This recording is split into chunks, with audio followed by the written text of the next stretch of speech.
Amigos do Canal 10, a nossa saudação, estamos iniciando mais um programa Atual Saúde. Hoje, mais uma vez, eu recebo o Dr. André Beregaray, neurocirurgião aqui em Pato Branco, que vai nos falar. Hoje o assunto é AVC, doutor? Exatamente, isso mesmo. Vamos conversar sobre um tema bem relevante, né, que é o AVC. Então vamos pedir aquele intervalinho comercial rapidinho e já voltamos então com o tema de hoje do Atual Saúde, o AVC, acidente vascular cerebral.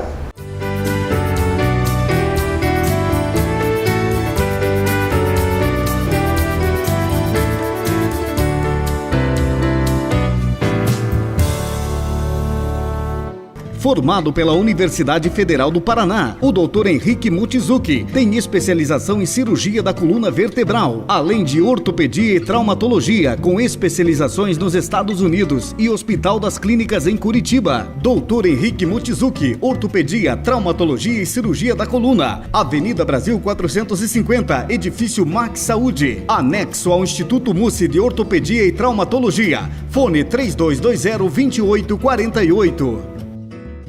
Urovita, Centro Avançado de Urologia, Dr. Leandro Pinot, laser para tratamento do cálculo renal, doenças da próstata e aparelho urinário, tratamento da impotência sexual e infertilidade e estudo urodinâmico. Urovita, Centro Avançado de Urologia, Rua Dr. Silvio Vidal 175, no Centro Médico Dr. Silvio Vidal, primeiro andar, fone 3025-4740. Acesse www.patão.com.br e fique conectado 24 horas com o Patão Supermercado. Ofertas, receitas, informações, blog, prêmios, dicas, saúde, notícias, lançamentos, promoções, Twitter e muito mais. Acesse www.patão.com.br. Não esqueça, é sem acento. É sem acento. Patão Supermercado, 24 horas com você na internet. Dr. Igor Chiminácio, especialista em ginecologia e obstetrícia pela Universidade Federal do Paraná, realizando cirurgia ginecológica avançada, focado no tratamento da dor pélvica crônica, distúrbios uterinos e na investigação da infertilidade feminina, atendendo em novo e amplo espaço, dedicado à saúde da mulher. Dr. Igor Chiminácio Ginecologia, Rua Silvio Vidal, 175, terceiro andar, sala 301, no Centro Médico Dr. Silvio Vidal. Fone 3225-9426. Dr. André Beregaray, neurocirurgião, neurologia clínica e neurocirurgia, tratamentos de patologia do crânio e coluna, tratamentos de doenças neurológicas, cefaleias, epilepsia, AVC, tumores de crânio e coluna. Dr. André Beregaray, consultório na Rua Dr. Silvio Vidal 175, quarto andar, fone 3025-1996.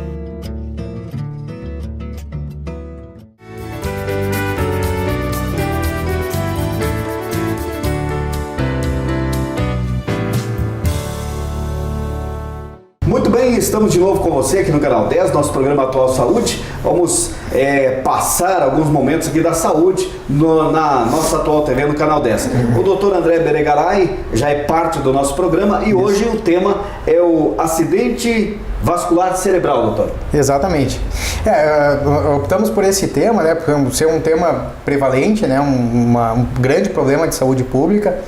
Então, o AVC nada mais é do que o acidente vascular cerebral, que popularmente é conhecido como derrame, né? As pessoas chamam como derrame, né? E o termo médico correto seria o AVC. Vamos tentar então nesse programa tirar algumas dúvidas, né? Já que o nosso Atual Saúde, como a gente denomina, é uma consulta via televisão, via internet aqui.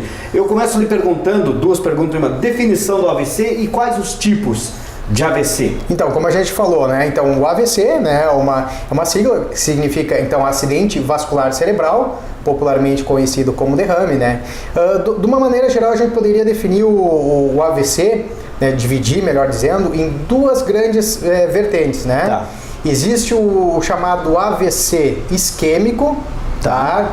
Que é justamente o que ocorre é uma isquemia cerebral, ou seja, a falta de sangue num território cerebral, tá? E a grande outra vertente é o AVC hemorrágico, que, pelo contrário, ocorre um sangramento no cérebro. Esse que vem a palavra, acho, derrame, né? Derramamento de Provavelmente a origem do termo derrame esteja mais relacionado, né, a esse sangramento no cérebro, mas a gente sabe que de uma maneira geral as pessoas tendem a se referir ao derrame com qualquer um dos dois, qualquer um que acomete o cérebro e que trazem os sintomas que mais por frente a gente vai ver, popularmente, né, a população se refere como derrame, né? E é 2 tipos somente que existem. Eu diria assim, são 2 grandes tipos, né, de AVC. O AVC isquêmico e o AVC hemorrágico. Dentro deles existem algumas subdivisões. Causas de algum, né, de um subtipo, as causas de outros, né? Mas a gente pode separar como os 2 grandes vertentes na isquemia e na hemorragia. Qual a frequência do AVC nas causas da morte ou mesmo na incapacidade da nossa população? Sim, justamente a gente optou por esse tema, né? Porque é uma frequência muito alta na população, tá? A gente sabe assim que o AVC, né, o derrame, ele é uma das principais causas, se não a principal causa de morte no população? mundo. Na população em geral. Tá? Tem alguns estudos que dizem que o AVC é a principal causa de morte em geral.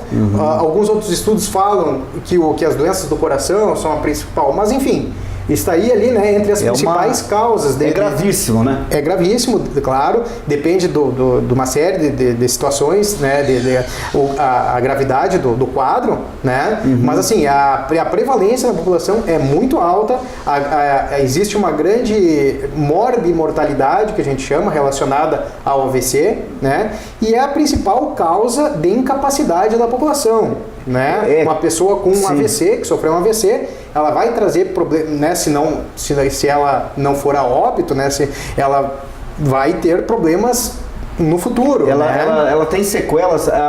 O indivíduo sofreu um AVC, fatalmente ele terá sequelas? Ou não é uma regra? Não é uma regra, claro. Tudo a gente, né, mais pra frente vai comentar sobre isso também. Tudo depende da localização, do tipo do AVC, enfim. Mas, de uma forma geral, a gente sempre diz que o AVC, uma vez instalado, o cérebro já não será mais o mesmo. Não será mais o mesmo. Exatamente. Então, algum grau de disfunção cerebral acaba a pessoa tendo, mesmo ou transitório ou definitivo, né? E quais as doenças envolvidas aí com o AVC? Isso é muito importante, né? As doenças corriqueiras, né, mais envolvidas com AVC são as que a população em geral apresenta com maior frequência. A hipertensão arterial sistêmica é um fator de risco muito importante. Então, a pessoa com a pressão alta, descontrolada, está muito mais propensa a desenvolver o AVC, tanto a forma isquêmica quanto a hemorrágica. As duas formas, exatamente. Porque a pressão alta, cronicamente estando alta, ela acaba lesionando de uma maneira, claro, gradual, contínua, lesionando as artérias do cérebro, né? Isso pode desenvolver a longo prazo uma obstrução dessas artérias que vão trazer, vão levar a uma isquemia, melhor dizendo, tá? Ou num caso mais agudo, né? Numa crise hipertensiva severa, isso pode ocasionar um AVC hemorrágico por ruptura de algum vaso, de alguma artéria cerebral, né? Então a hipertensão arterial está muito implicada nas duas formas, né, do AVC. Outra doença corriqueira na população e que está muito relacionada é a diabetes. A diabetes também. Exatamente, tá? Então pessoas com diabetes tendem a ter mais problemas vasculares, incluindo os problemas, né, de origem vascular cerebral. Outros fatores importantes também, né, o colesterol, né, o colesterol alto, o triglicerídeos alto, né, esses seriam, digamos todas assim... Todas as doenças relacionadas ao sangue. Digamos nesse sentido, né, que alterem, digamos assim, a coagulabilidade sanguínea, a viscosidade do sangue, enfim, né, essas doenças elas estão muito relacionadas com AVC.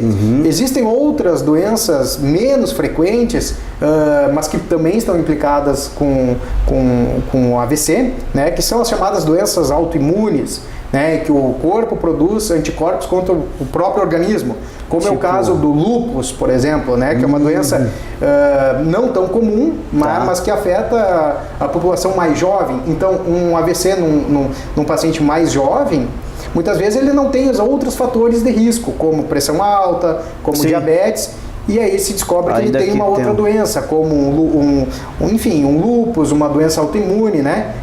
E isso está muito relacionado com o AVC. Falando em jovem, tem uma faixa etária onde o AVC é mais constante? Sem dúvida. A população que está mais propensa a ter o AVC é a população idosa. Né? A população idosa que, com o passar dos anos, né, o organismo ele vai sofrendo modificações e que levam à deterioração da parte vascular. Né? É como um câncer, é mais propenso a certa idade? Com relação ao desenvolvimento dessas doenças, com o passar dos anos, o envelhecimento próprio da pessoa, ela vai desenvolvendo doenças sistêmicas, como a hipertensão arterial, como diabetes, e que vão estar relacionadas diretamente ao AVC. Então, a população mais idosa, né, depois dos 60 anos, 50, sim, depois dos 60 anos, né? Mais propensas. Estão mais propensas em adultos e jovens não seja imune totalmente, não, né? Pode ocorrer? Pode ocorrer, como a gente havia comentado antes, né? Essas doenças crônicas que a gente mencionou, elas estão mais envolvidas com a população mais idosa. Agora, doenças outras que estão relacionadas com adultos jovens, como as doenças autoimunes, né, podem ocasionar também um AVC em jovem, em adultos jovens ou eventualmente até crianças, adolescentes, né? Uma pancada na cabeça tem a ver com AVC ou não? Não, aí seria já uma outra situação, né? O traumatismo de crânio, né? Não estaria não estaria envolvido diretamente com um AVC. Um AVC. Exatamente. Uhum. Mais uma pergunta: problemas cardíacos ou vasculares tem relação? Sem dúvida, né? Muitas vezes o paciente chega no hospital, né, é atendido no pronto atendimento, enfim, com um quadro agudo de um AVC, né? Uhum. E aí vai se descobrir que aquele paciente tem um problema cardíaco, como uma arritmia cardíaca, por exemplo, né? Ou eventualmente alguma doença em alguma válvula cardíaca, enfim, por quê? Principalmente para o desenvolvimento do AVC isquêmico, da isquemia cerebral. Né? Em alguns pacientes com arritmia cardíaca, o desenvolvimento de coágulos, de trombos, eles ocorrem muitas vezes dentro do coração. E por algum motivo esses trombos eles se desprendem, né? E acabam parando na circulação cerebral. E aí obstrui uma artéria cerebral e ocasionando, né, a isquemia, um AVC isquêmico. Geralmente são casos muito graves, com isquemias extensas, né, num território cerebral bem amplo, né? Então a gente sempre, né, orienta a população, os pacientes a terem um acompanhamento também do cardiologista, né? Uma prevenção para um AVC significa também estar com o coração em dia, funcionando assim, perfeitamente, funcionando bem, né? Com uma avaliação cardiológica mais ampla, né? Para que possa esclarecer bem a situação de cada um, né? E hábitos aí relacionados que a pessoa pode ter com isso é muito importante, né? A gente sabe, né? Os hábitos, digamos assim, os maus hábitos, né, da população que estão relacionados ao desenvolvimento do AVC, sem dúvida nenhuma, o tabagismo, né? Fumar é uma situação que... Mas esse tabagismo, né? Hoje a população, nós somos mais esclarecidos, mas quanto mal já fez ao ser humano... Sem dúvida. E aquela década de 60, 70 e até 80, sobretudo... Sim. Tanta publicidade promovendo o fumo em si. Exatamente. Para hoje, a medicina, sobretudo os médicos, colhendo os resultados. Exatamente. Né? Hoje já se sabe, né? Há muito tempo, na verdade, já se sabe dos malefícios do cigarro, do tabagismo, né? Para desenvolvimento de doença cerebrovascular, de derrames, né? Tanto do AVC isquêmico quanto do hemorrágico, o cigarro, o tabagismo, ele está muito implicado. Está ali mais ou menos em primeiro lugar. Diretamente implicado com isso. Ligado. Um outro hábito da população é o sedentarismo, né? A não realização de atividade física, né? Isso muitas vezes acaba trazendo outros problemas, sim, né? Como o desenvolvimento de hipertensão, de diabetes.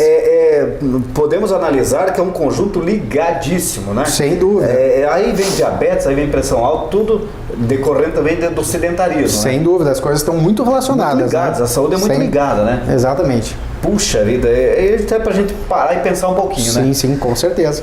Agora, falando de sintomas mais importantes ali do AVC, doutor. Certo, então assim, o que a gente sempre tende a falar para a população, né, ficar atenta, né? Quais são os sintomas assim mais prevalentes numa pessoa com AVC, né, com o derrame? Aquela pessoa que eventualmente estava bem e começa a ter perda de força, né? Súbita, de repente, perda de força de um lado do corpo. Sente que tá... Geralmente de um lado só, de um único lado. Perdeu a força no braço direito e na perna direita. Opa! É um sintoma. É um sinal que pode estar ocorrendo um AVC. Ou junto com isso, perdeu a força e perdeu a capacidade de falar. A pessoa não está mais falando. Ela pode até estar entendendo o que está sendo dito. Mas ela pode estar lúcida. Diz aí o perigo dessa doença, é doença AVC? Sim, com certeza. Dessa doença na pessoa dormindo. Pode acontecer. Pode acontecer. Né? Muito perigoso, né? É perigoso, porque os sintomas eles vão ser pouco perceptíveis, pouco identificáveis, né? Mas assim, pode acontecer. Mas numa pessoa que está acordada, que está conversando, é mais claro que é mais fácil da gente perceber, das pessoas em casa perceberem. Sim. Então, como eu falei antes, perda de força de um lado do corpo, perda da fala, né? Ou às vezes não perdeu a força, mas o braço, a perna está formigando. Opa, é um sinal de atenção. A pessoa tem que ser atendida, tem que ser encaminhada para o pronto atendimento, né? Ou encaminhada para o hospital para uma avaliação complementar, tá? Outros sintomas, né, que podem estar relacionados ao AVC não necessariamente estão relacionadas à perda de força, né, ou à perda da fala. A pessoa simplesmente pode estar com uma tontura inexplicada, que não melhora com nada, náusea, vômitos junto, ou muita dor de cabeça, uma dor de cabeça importante, súbita, né? Ou uma dor nessa região posterior da nuca, que a gente chama região occipital, com uma rigidez de nuca, né? A região cervical fica endurecida. Isso pode ser um sinal de um AVC hemorrágico, principalmente se a pessoa tiver com a pressão alta, com a pressão muito elevada. Então, claro que tem que ser avaliado caso a caso, mas é importante as pessoas em casa terem ideia que esses sintomas podem ser de um AVC. Né? E elas deverão, né, levar o seu familiar, a pessoa com quem elas estão, para o pronto atendimento. Ele não sente ali tal sintoma, ele não é tão rápido como um infarto, assim, que a pessoa tem pouco tempo de... depende, né? Tem casos que daí a pessoa morre na hora, Sem dúvida. Existem alguns tipos de sangramento cerebral, né? A gente pode falar mais a seguir. O sangramento, por exemplo, relacionado a um aneurisma cerebral, que é uma ruptura de uma artéria do cérebro, que muitas vezes a pessoa, como tu comentaste antes, a pessoa está dormindo, e acaba tendo uma parada cardíaca e não, né? E é irreversível, tá? Cada situação é uma situação, né? Geralmente os AVCs, o AVC hemorrágico, ele é mais dramático, né? A pessoa entra em coma, a pessoa não responde a nada, não responde a nenhum estímulo, né? Fica sonolenta, não responde a nada, né? E é um caso, muitas vezes, fatal. E tem a ver, dizem até, se dá no lado do corpo a pessoa morre, dá no outro não morre, tem a ver isso ou não? Não, tudo como eu te falei, assim, depende da localização do cérebro, da extensão do derrame. Muitas vezes um derrame pequeno, numa posição do cérebro mais nobre, digamos assim, é mais grave do que uma isquemia maior numa posição do cérebro não tão importante, digamos assim. Claro que cada caso é um caso, como a gente conversou antes, isso tem que ser avaliado pelos exames, enfim, para se definir, né? O cérebro já está bem estudado, a medicina já sabe qual ponto é X, é Y, sem dúvida, né? Hoje em dia, claro que o cérebro ainda é, digamos assim, uma estrutura ainda em entendimento ainda. A gente não sabe tudo sobre o cérebro, mas assim, grande parte das situações do dia a dia que envolvem problemas de saúde do cérebro, a gente já tem um entendimento, né? Se sabe qual a posição mais importante para fala, por exemplo, qual a posição do cérebro mais importante para audição, ou para movimentar um braço, ou a perna, ou para visão. E ali é que está, né? O AVC ocorrendo em determinadas partes, a pessoa perde o movimento de um braço, da perna, a fala propriamente. Exatamente, né? Dependendo da localização do AVC, né, os sintomas vão aparecer, né? Nós temos que entender que assim, a circulação cerebral, ela é dada por várias artérias do cérebro, né? Tem artérias mais na região anterior do cérebro, no meio do cérebro, na região posterior. Então, aonde ocorreu o problema é que o sintoma, né, dependendo da localização, que o sintoma maior vai aflorar mais, exatamente, no organismo da pessoa. Muito bem, nós vamos ao nosso intervalo comercial, é rapidinho, nós já voltamos conversando com o doutor André. Hoje estamos falando sobre o AVC.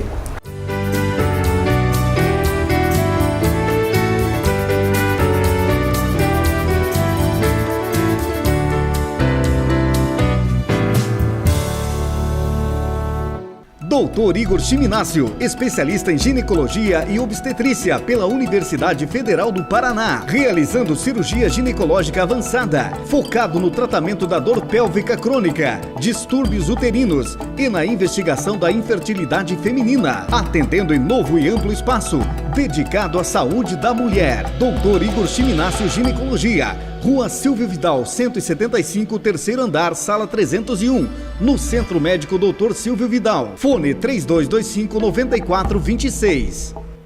Urovita, Centro Avançado de Urologia, Dr. Leandro Pinot, laser para tratamento do cálculo renal, doenças da próstata e aparelho urinário, tratamento da impotência sexual e infertilidade e estudo urodinâmico. Urovita, Centro Avançado de Urologia, Rua Dr. Silvio Vidal, 175, no Centro Médico Dr. Silvio Vidal, primeiro andar. Fone 3025-4740.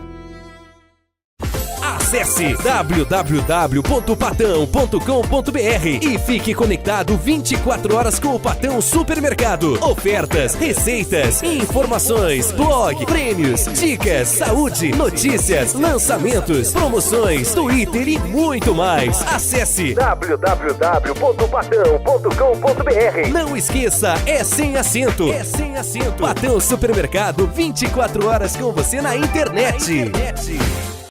Formado pela Universidade Federal do Paraná, o Dr. Henrique Mochizuki tem especialização em cirurgia da coluna vertebral, além de ortopedia e traumatologia, com especializações nos Estados Unidos e Hospital das Clínicas em Curitiba. Dr. Henrique Mochizuki, ortopedia, traumatologia e cirurgia da coluna, Avenida Brasil 450, Edifício Max Saúde, anexo ao Instituto Mussi de Ortopedia e Traumatologia. Fone 3220-2848.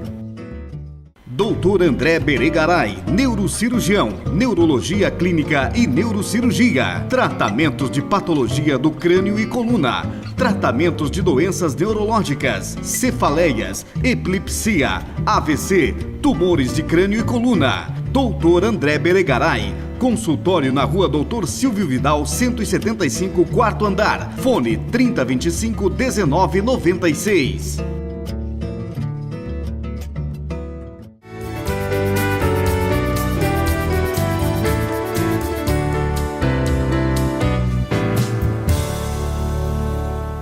Muito bem, estamos de volta aqui na Atual TV com o nosso programa Atual Saúde. Você pode também acessar aí no nosso canal, tá na tela, no YouTube, na página da Atual TV na internet, em vários horários alternativos que o programa é vinculado aqui no Canal 10, no Sistema Televigo de TV a cabo. Sempre os nossos doutores, parceiros aqui da Atual TV. A gente gosta sempre de agradecer, doutor, porque tirar o tempo do médico cirurgião como o senhor, claro, disponibilizar esse tempo para vir fazer esse programa, esclarecer alguns pontos para a população, enfim, já fica sempre de antemão nosso muito obrigado. Então, você e todos que compõem o quadro do Atual certo. Saúde. Vamos continuar o nosso assunto, hoje está bem instigante, né? É um assunto, não é muito bom de falar, mas é importante falar, né? Sem dúvida. Ninguém quer ter, né? Ninguém quer ter. Ninguém quer ter, essa é a grande verdade. Mas como os familiares podem identificar possíveis sinais, estou sentindo um AVC? Isso. Então, como a gente até comentou no bloco anterior, né? Os sinais mais importantes que a gente conversou: perda de força no membro, no braço, na perna, dificuldade para falar. Esses sintomas são importantíssimos, tá? Ou uma dor de cabeça mais forte, né? Uma perda de consciência, um desmaio ou uma convulsão, uma crise convulsiva, a pessoa nunca teve. opa, isso tem que ser visto, né? Tá. Então o que a gente sempre orienta, né, para as pessoas?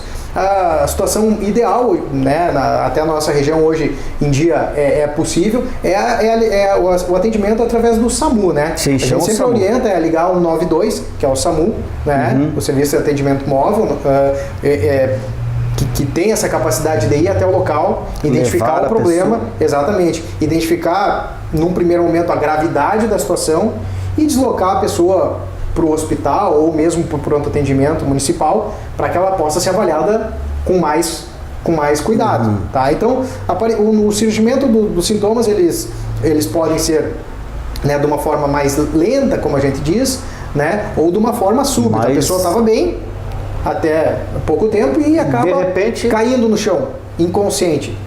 Opa, isso é importante, tá?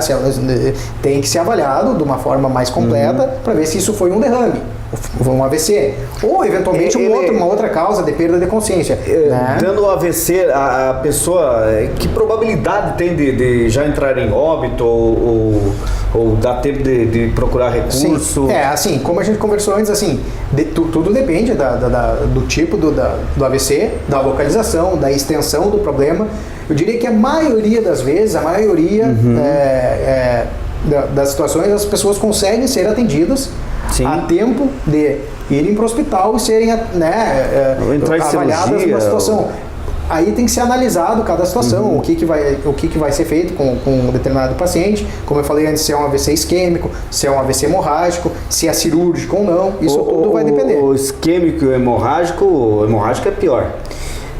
Indeterminado. Como a gente conversou, né? Depende qual região que ele depende da região que ele afetou. De repente, claro que a gente, assim, o AVC hemorrágico, de uma forma geral, ele é mais dramático, digamos assim. Por quê? Porque geralmente a pessoa está com uma hipertensão completamente descontrolada, essa hemorragia acaba levando a pessoa a entrar em coma, né?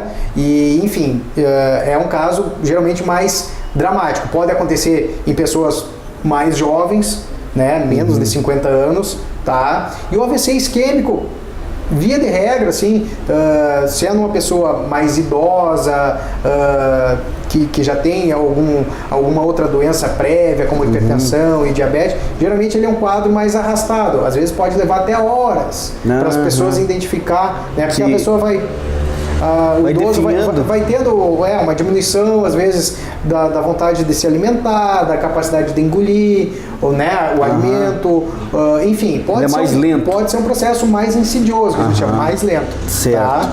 E quais as formas, quais os exames geralmente são necessários aí para indicar um AVC agudo? Então, assim, a pessoa chega no pronto atendimento ou no hospital diretamente, né? Ela tem que ser avaliada pelo plantonista, pelo médico que está, né, no plantão. Mas tem que ter tudo muito rápido. Muito rápido, as coisas têm que ser muito rápidas. No pronto atendimento, na chegada do paciente, o médico já avalia, né, e já encaminha o paciente para fazer um exame. Geralmente o exame que está disponível no hospital e que é o mais rápido e de mais fácil acesso e que nos dá o diagnóstico com bastante precisão é a tomografia computadorizada. Na hora? Na hora. Então a tomografia tem essa capacidade de dizer se é uma isquemia ou se é uma hemorragia. E a partir dali, então, a nossa conduta vai ser tomada. A avaliação do neurologista ou do neurocirurgião, né, a nível hospitalar sempre, para que esse paciente seja tomada a melhor conduta. Seja um tratamento para isquemia cerebral ou um tratamento, né, para uma hemorragia cerebral, que pode ser cirúrgica ou não. Sem a tomografia? É impossível fazer o diagnóstico com precisão. Então pensa, né, lá no passado, que difícil que não era. Era bem mais complicado. A gente só ouve falar, né, do que como era antigamente, as condições eram bem mais precárias. Hoje em dia, com o advento da tomografia, que é de fácil acesso, ou mesmo da ressonância magnética, em algumas situações, como eu comentei antes, um aneurisma cerebral, por exemplo, que é uma dilatação numa artéria do cérebro. Muitas pessoas têm um aneurisma cerebral e muitas vezes não sabem. Muitas vezes ele é silencioso, como a gente diz, ele não dá sintomas. Em algum momento ele rompe.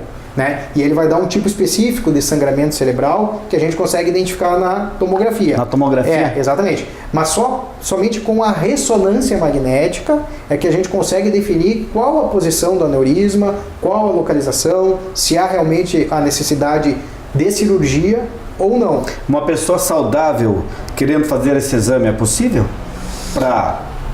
Assim, o que a gente diz, para não assustar a população, né? Eu diria assim, pessoas saudáveis que não têm, né, nenhum fator de risco, não tem que, né, na verdade, não precisam se preocupar com essa situação do aneurisma, digamos assim, né? A não ser que exista uma história na família importante, tá? Pelo menos aí uma história de duas, três pessoas na família que tiveram um aneurisma, que sabe-se que tiveram um aneurisma.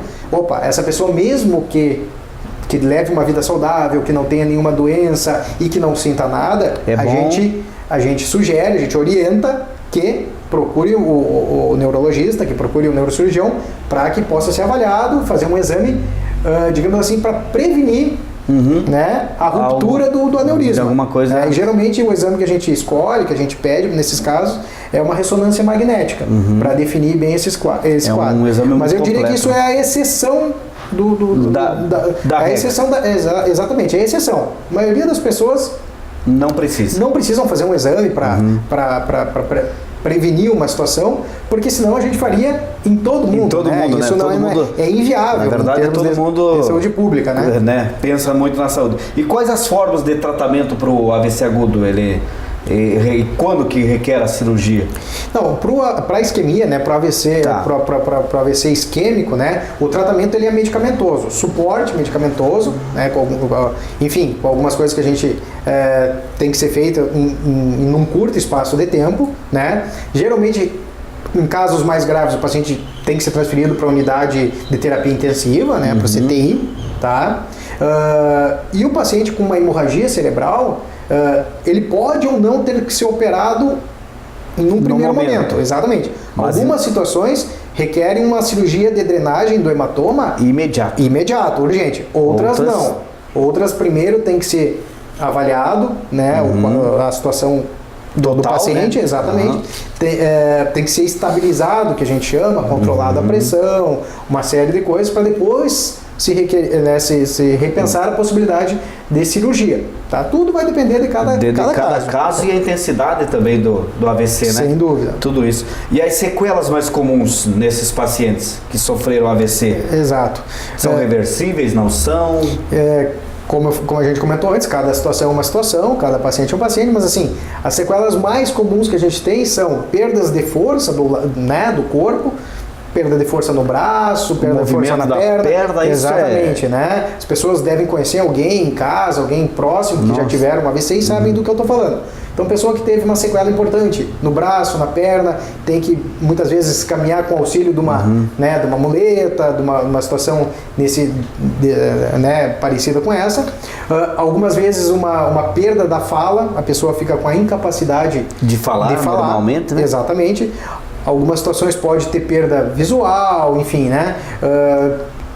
Isso tem que ser, né? No lado esquerdo também a pessoa perde o movimento ou é só no direito? Diz que no esquerdo. Qualquer um dos lados, né? Não tem nada a ver esse negócio de lado. Não, é que existe assim, existe o que a gente chama de hemisfério dominante. Tem existe um hemisfério, um lado do cérebro, digamos assim, em todas as pessoas, que ele é mais desenvolvido do que o outro. Tá? Então, assim, geralmente, por exemplo, pessoas que são destras, né, que usam a mão direita, o hemisfério dominante é o esquerdo, ele é o contrário. É o contrário. Exatamente. E a área responsável pela fala também é do lado esquerdo. Então, uma pessoa que teve só para a gente situar de uma maneira geral, pessoa que teve um derrame do lado esquerdo do cérebro, ela pode ficar sem movimentar o lado direito e sem falar. Se isso vai ser reversível ou não, só o tempo vai nos dizer, né? Por isso que a gente sempre institui uma terapia adjuvante, né, com esse paciente. Tem remédios hoje em dia para estimular o cérebro? Então, como eu estava comentando, existem terapias complementares, fisioterapia, fonoaudiologia, né? Tudo isso é importante para a reabilitação desses pacientes, né? Agora, o grau de recuperação de cada um é uma coisa realmente muito individual. Então, para recuperar as sequelas, sempre terapias alternativas. Eu diria não alternativas, são terapias complementares. Né? Terapias complementares, né? Que a gente socorre sempre, né? Com o auxílio dos fonoaudiólogos, mas dos ainda não existe, né? algo que vai mexer lá com uma cirurgia e fazer a pessoa voltar a falar. Para sequelas motoras, sequelas da fala, hoje em dia ainda não. Ainda não. Não existe essa possibilidade. E o surgimento de sintomas depressivos e outros transtornos psiquiátricos é comum nos pós-AVC no paciente? Isso é uma situação bem comum, bem importante, né? Então, assim, imagina uma pessoa que teve a sua vida modificada completamente, trabalhava ou estudava, tinha vida, né, a sua vida social ativa, de repente fica sem conseguir desenvolver, sem movimento, sem conseguir falar.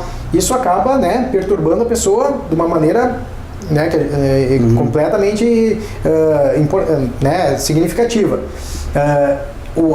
Isso pode levar o indivíduo a desenvolver quadro depressivo, né? Ou mesmo quadros de agressividade. A pessoa fica, né, completamente... Se sente inútil, digamos assim, em certo sentido, situações, né, numa situação. Sim, né? Então, o desenvolvimento desses transtornos emocionais, digamos assim, tanto transtornos depressivos quanto transtornos comportamentais, agressividade, ansiedade, isso é muito prevalente, muito comum. Tem que ser avaliado pelo médico. O paciente, em cada situação, né, são diferentes, né, mas algumas vezes a gente recorre ao uso de medicações também, antidepressivos, ansiolíticos. Em alguns momentos a terapia, a psicoterapia também com os psicólogos, com nossos colegas psiquiatras pode ser útil, pode ajudar também esses pacientes, né. Em linhas gerais, estamos chegando ao final do programa, doutor. A dica seria se cuidar. Tabaco, sedentarismo, mais ou menos assim, para essa doença tão grave, tão... Prevenir, ter uma vida saudável é fundamental, isso é uma coisa óbvia que eu estou dizendo, né? Mas assim, para o desenvolvimento do AVC é primordial, né? O controle desses fatores de risco que a gente comentou antes, né? Controlar bem a pressão arterial, diabetes, colesterol, triglicerídeos, não fumar, né? Ter uma vida ativa, não ser sedentário, tudo isso é fundamental para que a pessoa possa diminuir ao máximo, né, o risco de um AVC. Mais uma pergunta, uma pessoa praticando um esporte, ela é perigoso sofrer um AVC ou como qualquer correlação? Pode acontecer, né? Claro, não vamos, né, criar uma situação de alarme para a população, mas assim, pode acontecer. É uma situação que é uma atividade física mais intensa. Ela acaba trazendo um aumento da pressão arterial, muitas vezes, na pessoa, que é transitória, né? É normal isso acontecer, mas em alguns indivíduos isso pode ser o suficiente para que ocorra né? Desencadeia o processo. Desencadeia o derrame, né? O AVC. Então, assim, todo mundo faça o seu esporte, suas atividades. A gente sempre orienta uma avaliação médica antes do início da prática de esportes, né? Ou da academia, ou do futebol, né? Ou, enfim, do que a pessoa rotineiramente faz. Então, uma avaliação médica, uma avaliação cardiológica, sempre é importante antes do início das atividades físicas, né? Exatamente, né? Tá certo. Bom, o tempo passou rapidinho, o assunto também é vasto, Sim, grande, sem dúvida. né? E como foi colocado aqui no programa, é uma das causas mortes e sequelas grande na população, né?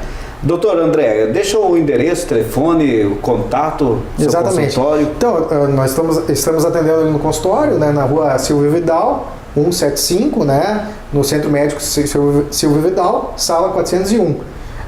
O telefone é o 3025-1996. Atendendo todos os dias. Sem dúvida. Tá certo. Obrigado pela presença, pelos esclarecimentos.